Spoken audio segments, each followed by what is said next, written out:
Well, no matter where you're born, it's always important to know and understand your origins, and that doesn't exclude artists. Our Yim Yoonhee joins us with a look at one person who has done just that and more through his art. Good afternoon, Yoonhee. Good afternoon. So, Korean-Chinese artist Cui Xian-ji, he's made quite the mark on the contemporary art front, especially here in Asia. Now, he also goes by his Chinese name, Cui Xian-ji, and he's opened a recent solo exhibition here in Seoul, and I was able to sit down with him and get a look at his work and him as an artist. Take a look at this next report.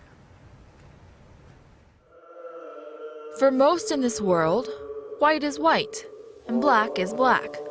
There may be different point of views, but the universal standards, the silent restrains, linger quietly in the background, on the floor, all around us. But for some in this world, those standards are just mere suggestions. Artist Cui Xian-ji is one of those individuals. Born and raised in China, but of Korean descent, Cui encountered a very successful career, first in China and then in Korea. He's a painter, but he's also a sculptor and an installation artist. His works embodying elements of both Asian and Western influence, but most strikingly, almost like a self-portrait, they reveal glimpses into his identity as an artist. When I was young, I was in Paektusan Mountain in North Korea, and everything I saw was white as snow. It was so pure. I wanted to return to that moment, so I started making these artworks, and interestingly, they started revealing my background. Through my art, I found my Korean identity. Cui's heart beats to a different rhythm. He refuses the ideas written out by other figures in this world, figures who capture the attention of millions of others. Instead, for this artist, it's important to maintain a pure and steady heart so that he can remove previous notions and customize his own world.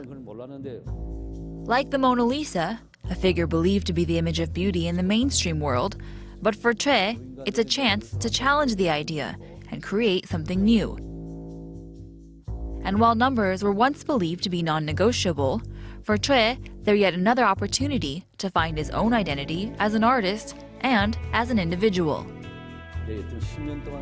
I drew this character for 10 years, but there came a point when the letters started resembling sperm. I realized that instead of thinking and planning, I create and look back later. That's my process, and it also became my philosophy, to follow my primal instinct. Now it's something I apply to other things as well, to preserve that original purity.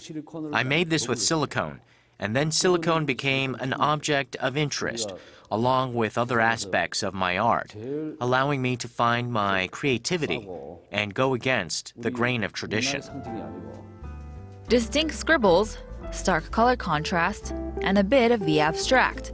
Cui has succeeded in creating his own identity. He's left his mark on this world, inspiring others to want to do the same, but of course, in their own unique way. He let you do that, right? I was shocked when he actually asked me to do that. So he said that that's actually part of the art. So he's done this for the past, he started 20 years ago, and he invites certain guests to write their names or make their mark on his artwork, this piece which he calls a self-portrait.